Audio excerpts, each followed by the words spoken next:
नमस्कार, युगवाणी मिडिया नेटवर्कको प्रस्तुति बिहानी खबर सङ्गालो युगान्तरमा तपाईँलाई स्वागत छ। प्रज्वल साक्यको आज विक्रम सम्वत 2078 साल साउन महिनाको 5 गते मङ्गलबार, नेपाल सम्वत 1141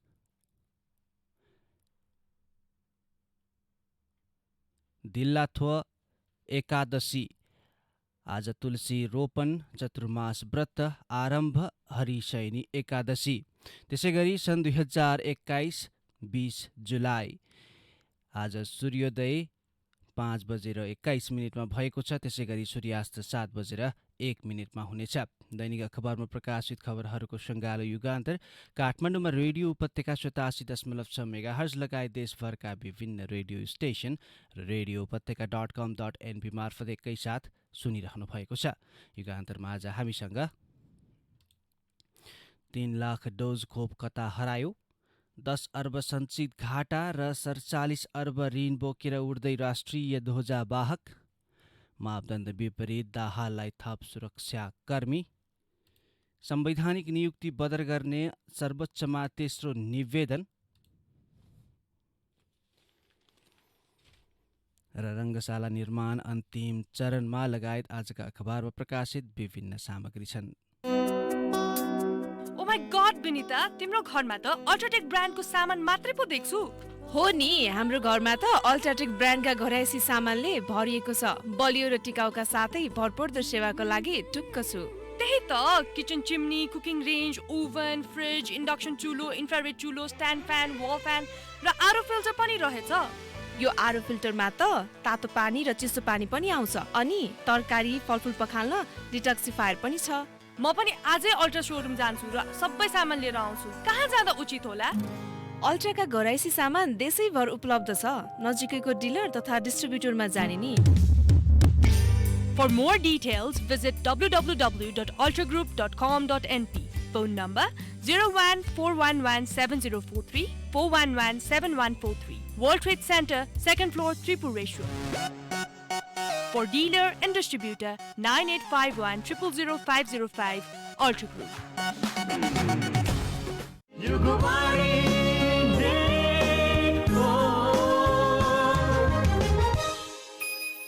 युगान्तर अब विस्तारमा। आजको नागरिक दैनिकले प्रथम पृष्ठमा 3 लाख डोज खोप कता हरायो शीर्षकमा समाचार छापेको छ। नेपालमा भित्रिएको कोभिसिल्ड खोपको लगभग 3 लाख डोज कहाँ प्रयोग भयो भन्ने तथ्याङ्क स्वास्थ्य मन्त्रालयसँग छैन। नेपाललाई प्राप्त कुल कोभिसिल्ड डोज र हालसम्म प्रयोग भएको उक्त खोपको सङ्ख्या बीचको फरक हेर्दा यस्तो देखिएको हो। स्वास्थ्य मन्त्रालयका सम्बन्धित अधिकारीले जिल्ला जिल्लाबाट खोप प्रयोगको तथ्याङ्क नआउँदा समस्या भएको दावी गरे पनि यति ठूलो मात्रामा खोपको हिसाब किताब नहुँदा अनियमितताको आशंका उब्जिएको छ। स्वास्थ्य मन्त्रालयको तथ्याङ्क अनुसार हालसम्म कोभिसिल्डको पहिलो डोज 18,28,484 जनाले लगाएका छन्। खोपको दोस्रो डोज लगाउनेको सङ्ख्या 4,60,734 छ। पहिलो र दुवै डोज लगाएकाको सङ्ख्या जोड्दा 22,89,218 डोज खोप प्रयोग भएको देखिन्छ। भारतीय सेनाले नेपाली सेनालाई उपलब्ध गराएको 1 लाख डोजको हिसाब नगर्दा पनि नेपालले भारत सरकारबाट अनुदानमा 10 लाख, सेरम इन्स्टिच्युटसँग खरिद गरेको 10 लाख र कोभ्याक्स अन्तर्गत प्राप्त 3,48,000 गरी कुल 23,48,000 कोभिसिल्ड डोज खोप पाएको थियो। भायलका हिसाबले नेपालले कुल 2,34,800 भायल खोप प्राप्त गरेको हो। नेपाली सेनाले प्रयोग गरेको 1 लाख डोज खोपको तथ्याङ्क स्वास्थ्य मन्त्रालयसँग छैन। भारत सरकारद्वारा सेरम इन्स्टिच्युटद्वारा उत्पादित 10 लाख डोज कोभिसिल्ड खोप गत माघमा प्राप्त भएपछि नेपालले खोप अभियान सुरु गरेको थियो। स्वास्थ्य मन्त्रालयका अनुसार गत जनवरी 27 देखि फेब्रुअरी 22 सम्म 4,58,962 डोज, मार्च 7 देखि 23 सम्म 13,69,522 डोज गरी 18,28,484 डोज खोप लगाएको देखिन्छ। यसैगरी 20 देखि 28 अप्रेल तथा 25 देखि 30 मेसम्म 4,60,734 जनालाई दोस्रो खोप डोज उपलब्ध गराएको देखिन्छ। यसरी पहिलो र दोस्रो डोज सहित नेपालमा कुल 22,89,218 डोज कोभिसिल्ड खोप लगाएको देखिन्छ। नागरिक दैनिकले प्रथम पृष्ठमा छापेको छ। आजको कान्तिपुर दैनिकले प्रथम पृष्ठमा 10 अर्ब सञ्चित घाटा र 47 अर्ब ऋण बोकेर उड्दै राष्ट्रिय ध्वजावाहक शीर्षकमा समाचार छापेको छ। आर्थिक रूपमा जर्जर राष्ट्रिय ध्वजावाहक नेपाल वायु सेवा निगमको पुनरुत्थान कसरी गर्ने? संस्थानकै रूपमा सुधार गरेर अथवा कम्पनीका रूपमा पुनः संरचना गरेर। व्यवस्थापन र कर्मचारी बीच मतभेदले अहिले निगम झन् ठूलो समस्यामा छ। निजीकरण गरेर निगम मास्न खोजेको भन्दै आन्दोलित कर्मचारीको अवरोधले महाप्रबन्धक 10 दिनदेखि कार्यालय समेत जान सकेका छैनन्। 10 अर्ब सञ्चित घाटामा गएको निगम 47 अर्ब ऋण बोकेर उडिरहेको छ। कोभिड संक्रमणले थला परेको निगमले 6 महिना यता सावा ब्याजको किस्ता पनि तिर्न सकेको छैन। आजको कान्तिपुर दैनिकले प्रथम पृष्ठमा छापेको छ। आजको नागरिक दैनिकले प्रथम पृष्ठमा एक्ला बृहस्पति शीर्षकमा समाचार टिप्पणी गरेको छ। पुनस्थापित प्रतिनिधि सभाको आइतबारको बैठकमा सधैँभन्दा भिन्न एउटा दृश्य देखियो। अघिल्लो बेन्चमा देखिने सुपरिचित अनुहार त्यहाँ थिएन। अर्थात् भर्खरै सरकारबाट हटेर प्रमुख विपक्षीको स्थानमा पुगेको नेपाल कम्युनिस्ट पार्टी एमालेका वरिष्ठ नेता माधव कुमार नेपालले सबैभन्दा पछिल्लो बेन्चलाई रोजे। नेता नेपालले लिएको पछिल्लो राजनीतिक निर्णयका कारण शेरबहादुर देउवा प्रधानमन्त्रीका रूपमा सत्ता पक्षको सबैभन्दा अग्रस्थानमा पुगेका थिए। निवर्तमान प्रधानमन्त्री खड्गप्रसाद शर्मा ओली संसदको कार्यवाहीको सुरुमा आएका थिएनन्।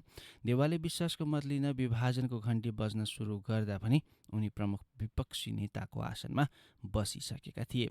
सभामुख अग्निप्रसाद सापकोटाको दायाँ र बायाँ बेन्चका प्रमुख पात्रको स्थान परिवर्तन भइसकेको थियो। देउवाले विश्वासको मत पाएको घोषणा सभामुखले गरिसकेपछि नेपालले उत्साहका साथ हातै मिलाएर उनलाई बधाई दिए, जबकि अन्य सबैजसोले नमस्कार गरेका थिए। त्यसअघि देउवालाई विश्वासको मत दिएर आएपछि विपक्षी बेन्चको सबैभन्दा पछिल्लो कुर्सीमा नेपाल एक्लै बसेका थिए। धेरैलाई उनी एक्लिएको जस्तो लागे पनि यसपटक राजनीतिक खेलमा उनी सर्वश्रेष्ठ विजेता हुन्। नागरिकले प्रथम पृष्ठमा छापेको छ। आजको कान्तिपुर दैनिकले मापदण्ड विपरीत दाहाललाई थप सुरक्षाकर्मी शीर्षकमा समाचार छापेको छ। सरकारले मापदण्ड विपरीत पूर्व प्रधानमन्त्री पुष्पकमल दाहालका लागि सुरक्षाकर्मी थपेको छ। शेरबहादुर देउवाको नेतृत्वमा गठबन्धन सरकार बने लगत्तै गृह मन्त्रालयले पटक्कै निर्णय गरी डिएसपीको कमान्डमा दर्जन प्रहरी थपेको हो। अघिल्लो सरकारले अति विशिष्ट तथा विशिष्ट व्यक्तिको सुरक्षा सम्बन्धी मापदण्ड 2077 जारी गर्दै दाहालको सुरक्षामा रहेका 55 सुरक्षाकर्मी फिर्ता गरेको थियो। उनको सुरक्षामा नेपाल प्रहरीबाट डिएसपी सहित 26 र सशस्त्रबाट इन्सपेक्टर सहित 47 जना सुरक्षाकर्मी खटिँदै आएकामा 18 जनामा सीमित गरिएको थियो। कान्तिपुर दैनिकले प्रथम पृष्ठमा छापेको छ। आजको नागरिक दैनिकले संवैधानिक नियुक्ति बदर गर्न सर्वोच्चमा तेस्रो निवेदन शीर्षकमा समाचार छापिएको छ। केपी शर्मा ओली नेतृत्वको सरकारले अध्यादेश ल्याएर संवैधानिक निकायमा गरेका नियुक्ति बदरको माग गर्दै सर्वोच्च अदालतमा यसअघि दर्ता भएका रिट निवेदनमा सुनवाई नभएको भन्दै सोमबार पूरक निवेदन दर्ता भएको छ। प्रधानमन्त्री शेरबहादुर देउवा नेतृत्वको सरकारले संवैधानिक नियुक्ति सम्बन्धी अध्यादेश भने बदर गरिसकेको छ। अधिवक्ता ओम प्रकाश अर्यालले यसअघिका निवेदनमाथि सुनवाई नभएको भन्दै तेस्रो पटक पूरक निवेदन दर्ता गरेका हुन्।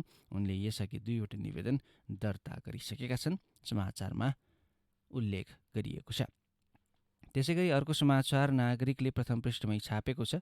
सिन्धुपाल्चोक र मनाङ सङ्कटग्रस्त क्षेत्र।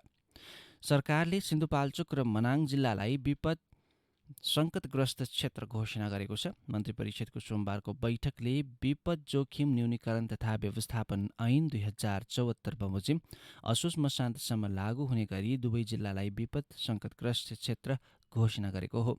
विपद जोखिम न्यूनीकरण तथा व्यवस्थापन ऐन 2074 बमोजिम सिन्धुपाल्चोक र मनाङलाई 2078 असोज मसान्तसम्म लागू हुने गरी विपद सङ्कटग्रस्त क्षेत्र घोषणा गर्ने निर्णय भएको छ। सरकारका प्रवक्ता ज्ञानेन्द्र बहादुर कार्कीले भने प्रभावितहरूलाई राहत उपलब्ध गराउन सरकारले गम्भीरतापूर्वक काम गर्नेछ, समाचारमा उल्लेख गरिएको छ। आजको नागरिक दैनिकले प्रथम पृष्ठमा गङ्गारामको समाजवादी यात्रा शीर्षकमा समाचार छापेको छ। भक्तपुरको कमल विनायकदेखि बागबजारसम्म दैनिक गुड्नी बा 2 ख 2724 नम्बरको Gangaram non stop express mini बसमा चढ्ने जो कोहीलाई हवाई जहाजमा यात्रा गर्न लागे जस्तो अनुभूति हुने गर्छ। बस गुड्नु अघिको माइकिङ जानकारी र बस स्टप अघि बीचबीचमा दिइने अन्य जानकारी यति सभ्य सुनिन्छन् कि हरेक यात्रुले बसमै हवाई जहाजमा चढेको अनुभूति गर्छन्, नागरिकले छापेको छ। त्यसै गरी कान्तिपुर दैनिकले अनि मदन कृष्ण एक्लै रोए शीर्षकमा समाचार छापेको छ। मदन कृष्ण श्रेष्ठका लागि यो नयाँ वर्ष उल्लासमय भएन। परिवारका 5 जना एकैपटक सङ्क्रमित भए। पार्किन्सनका दीर्घरोगी मदन कृष्ण सङ्क्रमित भएपछि 2 पटक गरेर 22 दिन अस्पताल बसे। घर फर्किएको केही दिनमै मुटुमा समस्या देखियो। मुटुका 2 रक्तनलीमा 90% भन्दा धेरै ब्लकेज देखिएपछि उनी फेरि 2 दिन अस्पताल बसे। कोरोना सङ्क्रमण माझ महिना लामो अस्पताल बसाइमा उनले जीवनकै फरक अनुभूति सँगाले। एक मुठी अक्सिजनको खोजीमा तडपिरहेका बिरामी र सबैको शत्रु भनिएको कोरोनासँग लड्न छाडेर आफ्नै लडिरहेका नेताहरूका आकृति उनको अगाडि नाचिरहे। परिवारका सबै सदस्य सङ्क्रमित भएपछिका 4 दिन त मदन कृष्णले जेनतेन घरमै काटे। हामी यति शिथिल हुँदै गयौँ कि पानी तताएर खान दिने शक्ति कसैमा थिएन। एकले अर्कालाई टुलु हेर्ने भयौँ, लाचार भयौँ। उनी सुनाउँछन्, चौथो दिन अस्पताल भर्ना भएपछि उनले प्राण जोगाउन सङ्घर्ष गरिरहेका बिरामीलाई निहाल्न पाए। कान्तिपुरले प्रथम पृष्ठमा छापेको छ। अन्य समाचार बाँकी छन्, युगान्तरमा एकैछिन विश्राम। उज्यालो सबैलाई मन पर्छ। निरन्तर उज्यालोको लागि अल्ट्राटेक ब्रान्डका एलईडी लाइटहरू 85% भन्दा बढी बिजुली बचत, उच्च गुणस्तरीय तथा नयाँ प्रविधि युक्त 2 वर्षको वारेन्टी सहित अल्ट्राटेक ब्रान्डका बल्ब तथा प्यानल लाइटहरू सर्वत्र बजारमा उपलब्ध छन्। किफायती र भरपर्दो नाम तपाईँ हाम्रो UltraTech brand. For more details, visit www.ultragroup.com.np. Phone number 014117043, 014117143. World Trade Center, 2nd floor, Tripureshwar. For dealers and distributors, 9851 000505, 9851 000505. Ultra Group. के तपाईमा 3 दिनदेखि 100 डिग्री भन्दा बढी ज्वरो, रुगा खोकी, श्वास प्रश्वास, पखाला लाग्ने, टाउको र शरीर दुख्ने मध्ये कुनै एक वा एक भन्दा बढी लक्षण देखिएको छ? त्यस्तो लक्षण कोभिड-19 को निमोनिया हुन सक्छ। त्यस्तो लक्षण देखिएमा चिकित्सक वा स्वास्थ्य कर्मीको परामर्शमा जाऔं। चिकित्सक वा स्वास्थ्य कर्मीको परामर्शमा मात्रै उपचार विधि अवलम्बन गरौं। कोभिड-19 बाट आफू, आफ्नो परिवार र समुदायलाई बचाउन अनिवार्य मास्क प्रयोग गरौं। सामाजिक दूरी पूर्ण रूपमा पालना गरौं। धेरै जना भेला हुने ठाउँमा आफू नजाऊ र अरूलाई पनि नजान प्रोत्साहित गरौं। मिची साबुन पानीले 1 मिनेटसम्म हात धौं। आफ्नो अमूल्य जीवन डर, त्रास र चिन्तामा होइन, सावधानी अपनाएर आफू बचौं र अरूलाई रोग सार्नबाट बचाऊ। प्रदेश सरकार, आन्तरिक मामिला तथा कानून मन्त्रालय, संचार रजिस्ट्रारको कार्यालय, बागमती प्रदेश।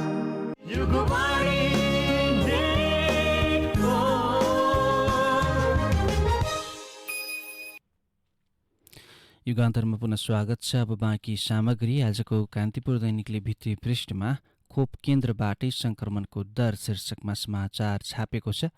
खोप त जसरी पनि लगाउनै पर्यो, तर भिडबाटै कोरोना सर्ने दरले अत्याएको छ, समाचारमा उल्लेख छ। त्यसै गरी यसैभित्र 2545 थपिए 32 को मृत्यु शीर्षकमा समाचार राखिएको छ। पछिल्लो 24 घण्टामा 11,664 जनाको PCR र एन्टिजेन परीक्षण गर्दा 2,445 जनामा कोरोना सङ्क्रमण पुष्टि भएको छ। सोही अवधिमा 32 जनाको मृत्यु र 1,258 जना निको भएका छन्। हाल सक्रिय सङ्क्रमित 25,883 23 अर्थात् 3.86% रहेको स्वास्थ्य मन्त्रालयले जनाएको छ। त्यस्तै गरी अर्को समाचार देउवा मोदी सम्बन्ध सुधारिएला शीर्षकमा समाचार राखिएको छ। प्रधानमन्त्री शेरबहादुर देउवा र भारतीय प्रधानमन्त्री नरेन्द्र मोदी बीच झण्डै 3.5 वर्षपछि सोमबार टेलिफोन संवाद भएको छ। 2074 को पुस 6 गते जस्तै यसपटक पनि भारतीय समकक्षी मोदीले देउवालाई नयाँ दिल्लीबाट बधाई दिन टेलिफोन गरेका थिए। त्यस्तै गरी नेपालले किनेको 10 लाख खोप छिट्टै दिने मोदीको वचन शीर्षकमा अर्को समाचार आजको नागरिक दैनिकले छापेको छ। त्यसै गरी अर्को समाचारमा 2 जना बाहेक देउवालाई समर्थन गर्ने नेपाल समूहकै शीर्षकमा समाचार राखिएको छ। प्रतिनिधि सभाको सोमबारको बैठकमा प्रधानमन्त्री शेरबहादुर देउवालाई विश्वासको मत दिने क्रममा 22 जना एमाले सांसदले फ्लोर क्रस गरे भने 10 जना सांसदले कतै पनि मतदान गरेनन्। सूर्य चिन्हबाट निर्वाचित भएका ब्रिजेश कुमार गुप्ता पनि अनुपस्थित भए। एमालेका भीम रावल सहित 33 जना सांसदले पार्टीको व्हिप उल्लङ्घन गरेका छन्। रावलले सांसदबाट राजीनामा नै दिए भने अन्य 32 जना सांसदमध्ये 10 जनाले मतदान बहिष्कार नै गरेका थिए, समाचारमा उल्लेख छ। त्यसै गरी अर्को समाचारमा देउवालाई विभिन्न देशको बधाई शीर्षकमा समाचार छापिएको छ। प्रधानमन्त्री नरेन्द्र मोदीले प्रधानमन्त्री शेरबहादुर देउवालाई सोमबार टेलिफोन गरी नेपाललाई छिट्टै खोप उपलब्ध गराउने प्रतिबद्धता जनाएका छन्। देउवालाई प्रधानमन्त्री नियुक्त भएकोमा बधाई तथा शुभकामना दिँदै नेपाललाई छिट्टै खोप उपलब्ध गराउने प्रतिबद्धता जनाएका हुन्। त्यस्तै गरी पाकिस्तानका प्रधानमन्त्री इमरान खानले पनि प्रधानमन्त्री देउवालाई बधाई दिएका छन्। देउवाले प्रतिनिधि सभाबाट विश्वासको मत प्राप्त गर्न सफल भएको बताउँदै उनले ट्विटर मार्फत बधाई दिएका हुन्। त्यस्तै गरी नेपालका लागि जापानका राजदूत किकुवा युताकाले पनि प्रधानमन्त्री देउवालाई बधाई दिँदै सफल कार्यकालको शुभकामना दिएका छन्। उनले नेपाल जापान मित्रता र सहकार्यको लामो इतिहासको स्मरण गर्दै हाल जारी महामारीलाई दुई देशको एक आपसमा मिलेर पराजित गर्न सफल हुने विश्वास व्यक्त गरेका छन्। त्यस्तै गरी नेपालका लागि स्विस राजदूत एलिसाबेथ भोन क्वाप्लरले पनि प्रधानमन्त्री देउवालाई सोमबार उनकै कार्यालयमा पुगेर बधाई तथा शुभकामना दिएकी छिन्। यसअघि नेपालका लागि अमेरिकी, चिनिया र भारतीय राजदूतले पनि प्रधानमन्त्री देउवालाई भेटेर बधाई तथा शुभकामना दिइसकेका छन्। आजको कान्तिपुर दैनिकले भित्री पृष्ठमा पुनर्स्थापना पर्खँदै बाढी पहिरो पीडित शीर्षकमा समाचार छापेको छ। यसैभित्र माथिल्लो मनाङ फड्किएको भरमा 7 वर्षदेखि त्रिपालमै 2500 को बिचल्ली शीर्षकहरू राखिएका छन्। त्यसै गरी शिकारी देखिने खाग व्यापारी नभेटिने शीर्षकमा अर्को समाचार कान्तिपुर दैनिकले भित्री पृष्ठमै छापेको छ। आजको नागरिक दैनिकले भित्री पृष्ठमा जातीय विभेद विरुद्ध विप्लव नेपालको अभियान शीर्षकमा समाचार छापिएको छ। नेत्र विक्रम चन्द विप्लव नेतृत्वको नेकपाले जातीय विभेद विरुद्ध अभियान थाल्ने जनाएको छ। नेकपाले आफू निकट विद्यार्थी सङ्गठन राष्ट्र बियु मार्फत देशव्यापी अभियान थाल्ने जनाएको छ, समाचारमा उल्लेख गरिएको छ। त्यसै गरी अर्को समाचार किन ढल्दैन अल्पमतको सत्ता शीर्षकमा लुम्बिनी प्रदेशको समाचारलाई नागरिक दैनिकले भित्री पृष्ठमा छापेको छ।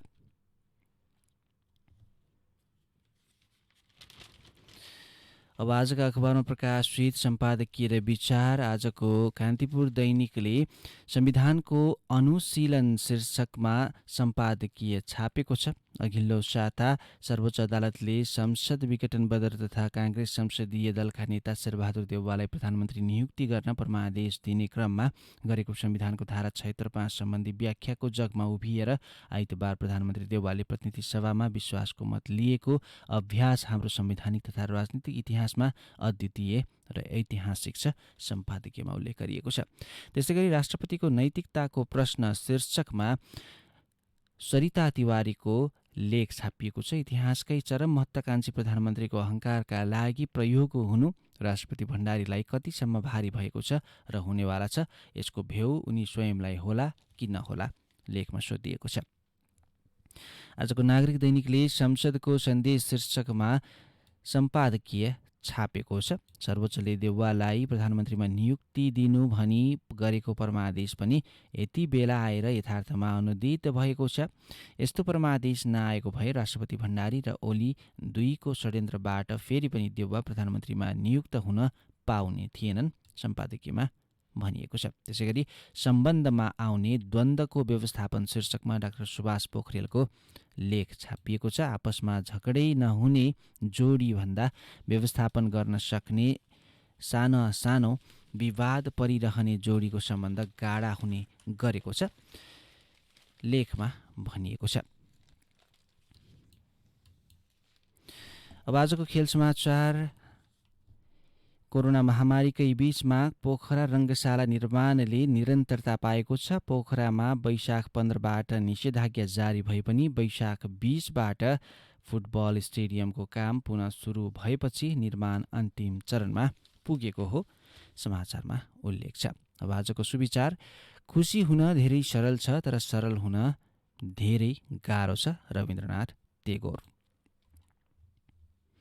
यिनै सामग्रीसँगै हामी युगवाणी मिडिया नेटवर्कको प्रस्तुति बिहानी खबर सङ्गालो युगान्तरको अन्तिममा आइपुगेका छौँ। युगान्तरमा आज हामीले 3 लाख डोज खोप कता हरायो, 10 अर्ब सञ्चित घाटा र 47 अर्ब ऋण बोकेर उड्दै राष्ट्रिय ध्वजा वाहक, मापदण्ड विपरीत दाहाललाई थप सुरक्षाकर्मी, संवैधानिक नियुक्ति बदर गर्न सर्वोच्चलाई तेस्रो निवेदन, रङ्गशाला निर्माण अन्तिम चरणमा लगायत आजका अखबारमा प्रकाशित विभिन्न सामग्री सुनायौं। दैनिक अखबारमा प्रकाशित खबरहरू समेटिएको कार्यक्रम युगान्तर आजलाई यति नै। भोलि बिहान 5:30 बजे तपाईँ हाम्रो भेट हुने नै छ। त्यतिन्जेलसम्म प्रज्वल साक्य बिदा हुन्छु। यसपछि CIN-को प्रसारण साझा खबर सुन्न सक्नुहुनेछ। हामीलाई सुन्दै रहनुहोला। तपाईँको दिन शुभ रहोस्। नमस्कार।